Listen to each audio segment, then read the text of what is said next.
नमस्कार। आज हम गोता लगा रहे हैं भारतीय लोकतंत्र के एक बेहद अहम पहलू में, जी। हमारी न्याय व्यवस्था। किसी भी देश के लिए देखिए, एक स्वतंत्र और असरदार न्यायपालिका वो रीढ़ की हड्डी की तरह होती है, बिल्कुल। जो नागरिकों के हक की हिफाजत करती है और ये पक्का करती है कि देश कानून के हिसाब से चले। बिल्कुल सही कहा। ये वो आधारशिला है जो ये पक्का करती है कि सरकार अपनी सीमाओं में रहे और हर नागरिक को, चाहे वो कोई भी हो, इंसाफ मिल सके। तो आज की हमारी ये खास चर्चा भारत की इसी काफी जटिल और कई स्तरों वाली न्यायिक प्रणाली पर ही है। हाँ। हम इसकी बनावट, इसकी ताकतें, जो आजकल की चुनौतियां हैं और उनसे निपटने के लिए जो सुधार हो रहे हैं, उन्हें समझने की कोशिश करेंगे। और हमारी इस बातचीत का आधार है भारतीय संविधान और राजव्यवस्था पर प्रहार नोट्स के अंश। अच्छा। हाँ।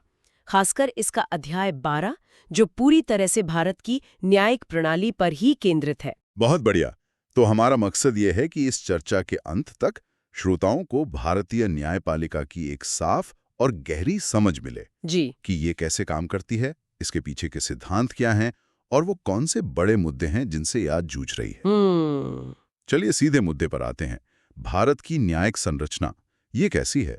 ये जो एकीकृत प्रणाली की बात होती है, ये क्या है असल में? हाँ, तो भारत में एक एकीकृत न्यायिक प्रणाली है। जी। इसका मतलब ये है कि कानूनों का एक ही सेट है, केंद्रीय कानून भी और राज्य के कानून भी। अच्छा। और इसे लागू करने के लिए अदालतों का एक ही पदानुक्रम है, एक हायरार्की है। हाँ। आप इसे एक पिरामिड की तरह समझ सकते हैं। पिरामिड। ठीक है। सबसे ऊपर मतलब शीर्ष पर है भारत का सर्वोच्च न्यायालय, सुप्रीम कोर्ट। और उसके नीचे? उसके नीचे आते हैं उच्च न्यायालय, हर राज्य और कुछ केंद्र शासित प्रदेशों के लिए। ये अनुच्छेद 214 में है। हाँ। और फिर उनके अधीन काम करने वाले अधीनस्थ न्यायालय हैं, जैसे जिला अदालतें वगैरह। इन पर हाई कोर्ट का नियंत्रण होता है अनुच्छेद 235 के तहत। अच्छा, तो ये अनुच्छेद 124 सुप्रीम कोर्ट की स्थापना के लिए, जी। 214 हाई कोर्ट के लिए और 235 अधीनस्थ न्यायालयों पर हाई कोर्ट के नियंत्रण के लिए, जी। ये मिलकर पूरा ढांचा बनाते हैं। जी बिल्कुल। और ये जानना दिलचस्प है कि ये अमेरिका की जो दोहरी प्रणाली है ना, उससे काफी अलग है। हाँ, वहाँ तो फेडरल और स्टेट के लिए अलग-अलग अदालतें हैं, है ना? बिल्कुल। और हमारी प्रणाली ब्रिटेन से भी कुछ मायनों में अलग है, खासकर अगर हम न्यायिक समीक्षा यानी जुडिशियल रिव्यू के दायरे की बात करें। अच्छा, ये न्यायिक समीक्षा, जी। इसका क्या मतलब है और ये भारत, अमेरिका, ब्रिटेन में इसका दायरा कैसे अलग है? जरा संक्षेप में बताएंगे? जरूर। देखिए, न्यायिक समीक्षा जो अनुच्छेद 13 में निहित है, वो न्यायपालिका की एक शक्ति है, जिससे वो संसद या विधानसभाओं के बनाए कानूनों और सरकार के कामों की संवैधानिकता की जांच कर सकती है। अगर कोई कानून या सरकारी काम संविधान के खिलाफ पाया जाता है, तो अदालत उसे रद्द कर सकती है। ओके। भारत में खासकर मेनका गांधी केस के बाद सिर्फ कानून द्वारा स्थापित प्रक्रिया ही नहीं देखी जाती। Procedure established by law. हाँ, बल्कि कानून की उचित प्रक्रिया मतलब ड्यू प्रोसेस ऑफ लॉ का सिद्धांत भी अपनाया गया है। यानी अदालत सिर्फ ये नहीं देखती कि कानून बनाने का तरीका सही था, बल्कि ये भी देखती है कि क्या वो कानून अपने आप में मतलब निष्पक्ष और तर्कसंगत है। बिल्कुल, एकदम सही। ये इसे अमेरिकी व्यवस्था के थोड़ा करीब लाता है, जहां ड्यू प्रोसेस एक स्थापित सिद्धांत है। और ब्रिटेन? वहीं ब्रिटेन में देखिए, संसद की संप्रभुता है, पार्लियामेंट्री सॉवरेनिटी, तो वहां न्यायिक समीक्षा का दायरा भारत या अमेरिका की तुलना में सीमित है। अदालतें कानून बनाने की प्रक्रिया पर तो सवाल कर सकती हैं, पर कानून सही है या गलत, इस पर ज्यादा नहीं। समझ गया। अब वापस आते हैं पिरामिड पर। सबसे ऊपर सर्वोच्च न्यायालय, इसके मुख्य काम क्या हैं? इसके क्षेत्राधिकार क्या हैं? हाँ, तो सुप्रीम कोर्ट के पास कई तरह के क्षेत्राधिकार है। पहला है मूल क्षेत्राधिकार, ओरिजिनल जुरिस्डिक्शन। ये अनुच्छेद 131 में है। इसमें क्या आता है? इसके तहत वो सीधे उन मामलों की सुनवाई करता है जो केंद्र और राज्यों के बीच हों, या फिर दो या दो से ज्यादा राज्यों के बीच कोई विवाद हो। अच्छा, सीधे सुप्रीम कोर्ट में? हाँ, सीधे। और शायद जो सबसे ज्यादा इस्तेमाल होता है, अपीलीय क्षेत्राधिकार। हाँ, अपीलीय क्षेत्राधिकार यानी एपेलेट जुरिस्डिक्शन। इसके तहत ये हाई कोर्ट के फैसलों के खिलाफ अपील सुनता है। अच्छा। चाहे वो संवैधानिक मामले हों, सिविल हों या क्रिमिनल हों। और इसमें अनुच्छेद 136 के तहत जो स्पेशल लीव पिटिशन है, SLP, SLP, हाँ, बहुत सुना है इसके बारे में। वो बहुत अहम है। इससे सुप्रीम कोर्ट को किसी भी अदालत या ट्रिब्यूनल के किसी भी फैसले के खिलाफ अपील सुनने की एक असाधारण शक्ति मिलती है। और एक सलाहकारी भूमिका भी है, एडवाइजरी जुरिस्डिक्शन। सही। अनुच्छेद 143 के तहत इसमें राष्ट्रपति कानून या तथ्य के किसी सार्वजनिक महत्व के प्रश्न पर सुप्रीम कोर्ट की राय मांग सकते हैं। अच्छा, राय मांग सकते हैं। हाँ, लेकिन ये राय सरकार पर बाध्यकारी नहीं होती, सिर्फ सलाह होती है। ओके।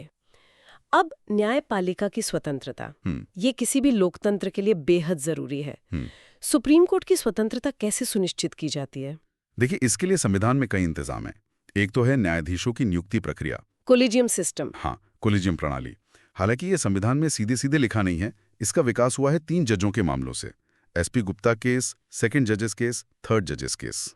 इनके जरिए नियुक्ति प्रक्रिया में न्यायपालिका की, खासकर चीफ जस्टिस और वरिष्ठ जजों की भूमिका निर्णायक हो गई। लेकिन इसी कोलिजियम प्रणाली पर तो पारदर्शिता की कमी को लेकर अक्सर सवाल उठते हैं ना। वो एनजेएसी लाने की कोशिश भी हुई थी। बिल्कुल हुई थी। 2014 में एनजेएसी कानून लाया गया था। उसमें कार्यपालिका को भी नियुक्ति प्रक्रिया में भूमिका दी गई थी। लेकिन 2015 में सुप्रीम कोर्ट ने उसे रद्द कर दिया। कहा कि ये न्यायपालिका की स्वतंत्रता के सिद्धांत का उल्लंघन है। अच्छा। तब से नियुक्ति प्रक्रिया का जो मेमोरेंडम ऑफ प्रोसीजर है, एमओपी, उसे फाइनल करने पर सरकार और न्यायपालिका के बीच पूरी तरह सहमति नहीं बन पाई है। पारदर्शिता और पात्रता के मापदंडों को लेकर कुछ असहमति है। तो वो मामला अभी भी अटका हुआ है एक तरह से। हाँ, वो गतिरोध बना हुआ है। और जजों को हटाने की प्रक्रिया, वो आसान है क्या? अरे बिल्कुल नहीं। न्यायाधीशों को हटाना अनुच्छेद 124(4) के तहत बेहद मुश्किल है। कैसे? इसके लिए संसद के दोनों सदनों में 2/3 बहुमत चाहिए होता है। उपस्थित और मतदान करने वालों का 2/3 और सदन की कुल सदस्य संख्या का बहुमत भी। बाप रे। हाँ, और वो भी सिर्फ साबित कदाचार या अक्षमता के आधार पर। मतलब आज तक कोई भी सुप्रीम कोर्ट या हाई कोर्ट का जज इस प्रक्रिया से हटाया नहीं गया है। इससे स्वतंत्रता तो सुनिश्चित होती है, पर फिर जवाबदेही का सवाल उठता है। निश्चित रूप से ये संतुलन का सवाल है। इसके अलावा जजों के वेतन और भत्ते भारत की संचित निधि पर भारित होते हैं। अच्छा, मतलब कंसोलिडेटेड फंड ऑफ इंडिया। जी, उन पर संसद में वोटिंग नहीं होती। इससे वित्तीय स्वतंत्रता बनी रहती है। फिर उनके कार्यकाल की सुरक्षा है। रिटायरमेंट के बाद प्रैक्टिस पर रोक है सुप्रीम कोर्ट के जजों के लिए। ये सब स्वतंत्रता सुनिश्चित करते हैं। एक और मांग जो अक्सर सुनते हैं वो है सुप्रीम कोर्ट की रीजनल बेंचेस की। क्या संविधान इसकी इजाजत देता है? अनुच्छेद 130 ये कहता है कि सुप्रीम कोर्ट दिल्ली में बैठेगा या ऐसी दूसरी जगह या जगहों पर जैसा चीफ जस्टिस राष्ट्रपति की मंजूरी से तय करे। तो सैद्धांतिक रूप से संभव है। रीजनल बेंचेस की मांग के पीछे मुख्य तर्क यही है कि न्याय तक पहुंच आसान हो, खासकर दूर दराज के लोगों के लिए, और लंबित मामलों का बोझ भी शायद कुछ कम हो। लेकिन इस पर अभी तक कोई फैसला नहीं हुआ है। नहीं, अभी तक कोई सहमति नहीं बन पाई है। चलिए, अब पिरामिड में थोड़ा नीचे आते हैं। हाई कोर्ट और अधीनस्थ न्यायालय, इनकी भूमिका पर थोड़ी और रोशनी डालें। पहले ये सेक्शन थोड़ा संक्षिप्त रह गया था। हाँ, जरूर। हाईकोर्ट, जैसा हमने कहा, अनुच्छेद 214 के तहत राज्यों में न्यायपालिका के शीर्ष पर होते हैं। इनके पास भी मूल और अपीलीय क्षेत्राधिकार होता है। लेकिन सबसे महत्वपूर्ण है अनुच्छेद 226। इसके तहत हाईकोर्ट के पास नागरिकों के मौलिक अधिकारों और दूसरे कानूनी अधिकारों को लागू करने के लिए रिट्स जारी करने की शक्ति होती है। अच्छा, रिट्स जैसे सुप्रीम कोर्ट के पास अनुच्छेद 32 में। हाँ, लेकिन हाईकोर्ट की ये शक्ति अनुच्छेद 32 से भी ज्यादा व्यापक है। वो कैसे? क्योंकि ये सिर्फ मौलिक अधिकारों तक सीमित नहीं है, बल्कि अन्य कानूनी अधिकारों के उल्लंघन पर भी रिट जारी कर सकते हैं। अच्छा, ये महत्वपूर्ण बात है। और अधीनस्थ न्यायालय, डिस्ट्रिक्ट कोर्ट्स वगैरह? अधीनस्थ न्यायालय यानी जिला और सत्र न्यायालय और बाकी निचली अदालतें, वो तो समझिए न्यायिक प्रणाली की नींव है। हाँ, आम आदमी का वास्ता तो ज्यादातर वहीं पड़ता है। बिल्कुल, ज्यादातर सिविल और क्रिमिनल मामलों की सुनवाई वहीं से शुरू होती है। और अनुच्छेद 235 के तहत, जैसा हमने कहा, हाई कोर्ट का इन पर प्रशासनिक नियंत्रण होता है। पोस्टिंग, प्रमोशन, छुट्टी, ये सब। तो इनकी कार्यकुशलता, इनका इंफ्रास्ट्रक्चर, ये सब आम आदमी के लिए न्याय मिलने को सीधे तौर पर प्रभावित करता होगा। बहुत ज्यादा। और यहीं पर शायद वो जो लंबित मामलों की समस्या है, हाँ, वो सबसे ज्यादा विकराल रूप में दिखती है। निचली अदालतों में ही मामलों का अंबार सबसे ज्यादा है, जजों की कमी, सुविधाओं का अभाव, प्रक्रिया में देरी, ये सारी समस्याएं जमीनी स्तर पर न्याय मिलने में बड़ी बाधाएं हैं। सही कहा, ठीक है। अब कुछ प्रमुख न्यायिक अवधारणाओं को समझते हैं। न्यायिक समीक्षा पर हमने बात की। एक और बहुत चर्चित सिद्धांत है आधारभूत संरचना सिद्धांत, बेसिक स्ट्रक्चर डॉक्ट्रिन। हाँ, ये भारतीय न्यायपालिका का एक बहुत ही महत्वपूर्ण समझिए आविष्कार है। ये केशवानंद भारती केस 1973 में सामने आया। केशवानंद भारती, ऐतिहासिक केस। जी, इसका सार ये है कि संसद संविधान के किसी भी हिस्से में संशोधन तो कर सकती है, लेकिन वो संविधान की मूल संरचना या बुनियादी ढांचे को नष्ट या बदल नहीं सकती। और ये मूल संरचना क्या है? क्या ये कहीं लिखी हुई है, परिभाषित है? नहीं, यही बात है। ये कहीं लिस्टेड या डिफाइंड नहीं है। समय समय पर अदालतों ने बताया है कि इसमें क्या क्या शामिल हो सकता है। जैसे संविधान की सर्वोच्चता, कानून का शासन, शक्तियों का पृथक्करण, लोकतंत्र, धर्मनिरपेक्षता, संघीय ढांचा, न्यायिक समीक्षा की शक्ति, मौलिक अधिकार और नीति निदेशक तत्वों के बीच संतुलन, ये सब। अच्छा। और आईआर कोएल्हो केस 2007 ने इसे और मजबूत किया। ये कहा कि 24 अप्रैल 1973 यानी केशवानंद भारती फैसले की तारीख के बाद 9वीं अनुसूची में डाले गए कानून भी अगर मूल संरचना का उल्लंघन करते हैं तो उनकी न्यायिक समीक्षा हो सकती है। यानी 9वीं अनुसूची भी अब पूरी तरह इम्यून नहीं रही। सही। एक और टर्म है जो अक्सर सुनने को मिलता है, न्यायिक सक्रियता, जुडिशियल एक्टिविज्म, और कभी-कभी न्यायिक अतिक्रमण, जुडिशियल ओवररीच। इनमें क्या फर्क है? देखिए, न्यायिक सक्रियता तब होती है जब न्यायपालिका समाज में बदलाव लाने या सामाजिक न्याय सुनिश्चित करने के लिए अपनी पारंपरिक भूमिका से थोड़ा आगे बढ़कर काम करती है। खासकर जब विधायिका या कार्यपालिका कुछ नहीं कर रही हो। हाँ, बिल्कुल। जो वो निष्क्रिय हो। जनहित याचिका PIL इसका एक बड़ा उदाहरण है। PIL, हाँ। SP गुप्ता केस ने इसे काफी बढ़ावा दिया।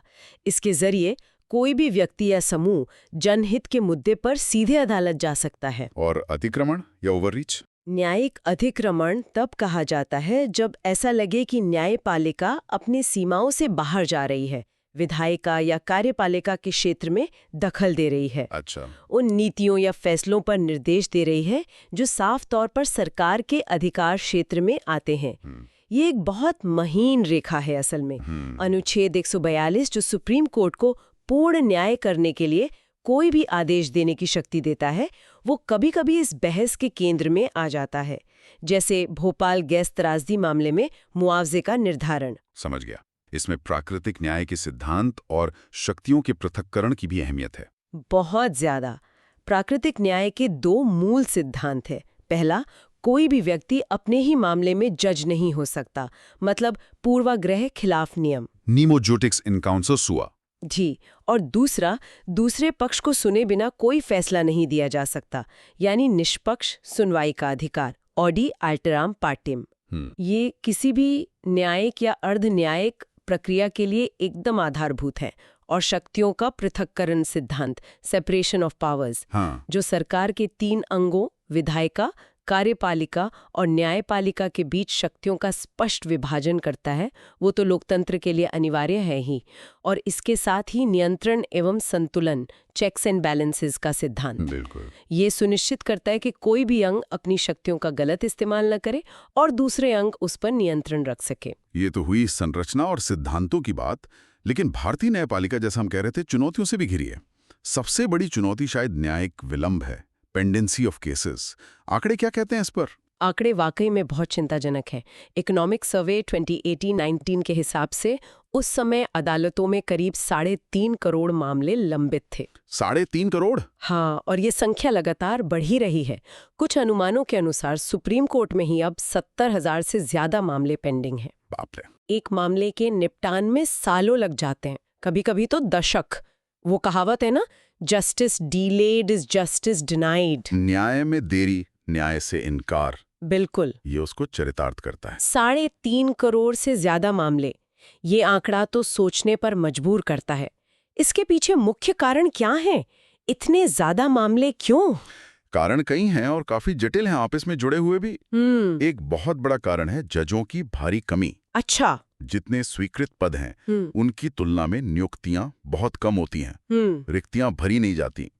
विधि आयोग ने तो सालों पहले प्रति 10 लाख आबादी पर 50 जजों की सिफारिश की थी। और हकीकत क्या है? हकीकत में ये आंकड़ा 20-21 के आसपास ही है। तो देखिए कितना बड़ा गैप है। हाँ, ये तो बहुत बड़ा अंतर है। और दूसरे कारण? अदालतों का जो बुनियादी ढांचा है वो अपर्याप्त है। पुरानी इमारतें, स्टाफ की कमी, आधुनिक तकनीक का अभाव। न्यायपालिका पर जीडीपी का बहुत छोटा हिस्सा खर्च होता है, शायद 0.09% के करीब। इतना कम? हाँ। फिर बार बार स्थगन लेना, अडजर्नमेंट्स, वो एक आम चलन बन गया है। प्रक्रियाएं भी काफी जटिल हैं। कोई उदाहरण? वो विष्णु तिवारी केस था ना, जिसमें एक निर्दोष व्यक्ति 20 साल जेल में रहा। अपील पर सुनवाई में देरी सिर्फ दस्तावेजों की वजह से हुई। हे भगवान। हाँ, फिर जांच एजेंसियों द्वारा जांच में देरी, कभी कभी वकीलों का असहयोग, ये सब भी योगदान देता है। नियुक्ति प्रक्रिया यानी कोलिजियम प्रणाली पर पारदर्शिता की कमी का मुद्दा हमने पहले भी छुआ था। ये भी एक चुनौती है। निश्चित रूप से। कोलिजियम प्रणाली कैसे काम करती है, चयन के क्या मानदंड है, इस पर स्पष्टता की कमी हमेशा से आलोचना का विषय रही है। और एनजेसी रद्द होने के बाद? एनजेसी रद्द होने के बाद पारदर्शिता और जवाबदेही का सवाल और गहरा गया है। फिर जजों को हटाने की प्रक्रिया इतनी जटिल है, जैसा हमने बात की, कि वो व्यावहारिक रूप से अप्रभावी सी लगती है। हाँ। इससे न्याय, जवाबदेही, जुडिशियल अकाउंटेबिलिटी सुनिश्चित करना मुश्किल हो जाता है। और क्या भ्रष्टाचार के आरोप भी लगते हैं? हाँ, देखिए, समय समय पर भ्रष्टाचार के आरोप भी सामने आए हैं, खासकर निचली न्यायपालिका में।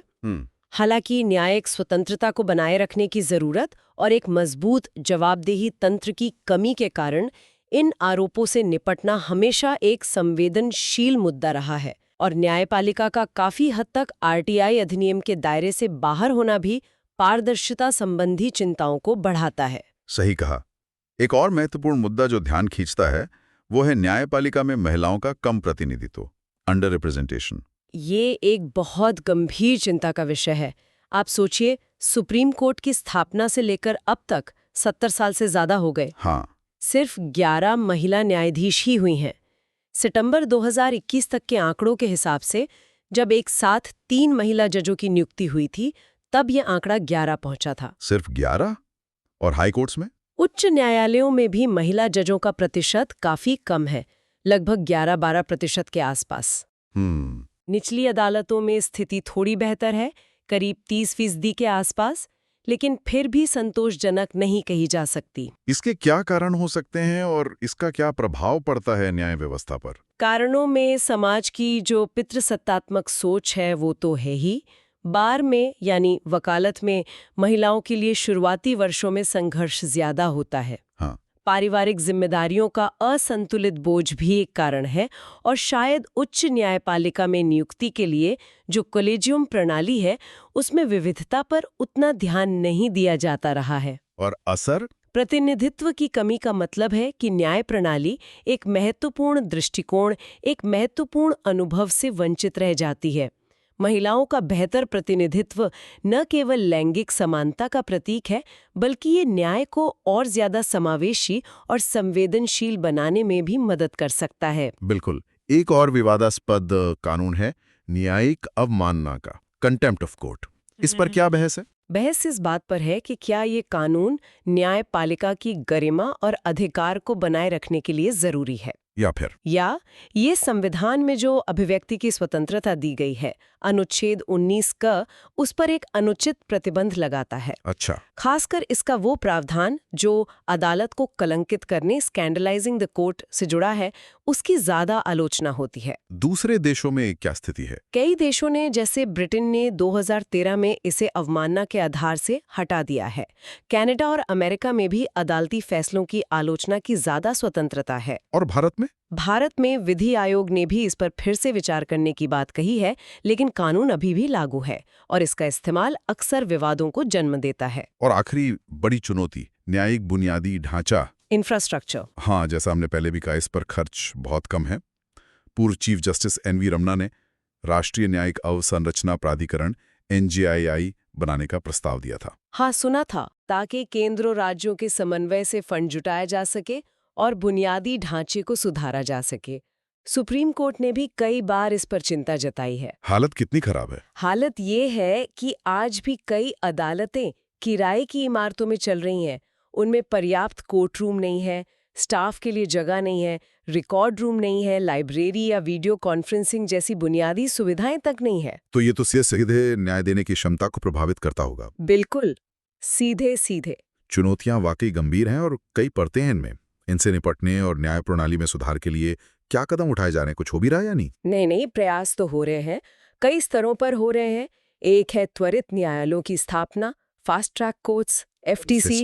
हाँ। इनका उद्देश्य है कि खास तरह के मामलों का, खासकर जैसे यौन अपराध है या बच्चों के खिलाफ अपराध है, पॉक्सो एक्ट वाले मामले, उनका तेजी से निपटारा हो। अच्छा। केंद्र सरकार ने POSO मामलों के लिए विशेष FTC स्थापित करने के लिए एक योजना भी शुरू की है। अखिल भारतीय न्यायिक सेवा AIJS का प्रस्ताव भी तो बहुत पुराना है, उसका क्या हुआ? हाँ, वो प्रस्ताव भी लंबे समय से लंबित है।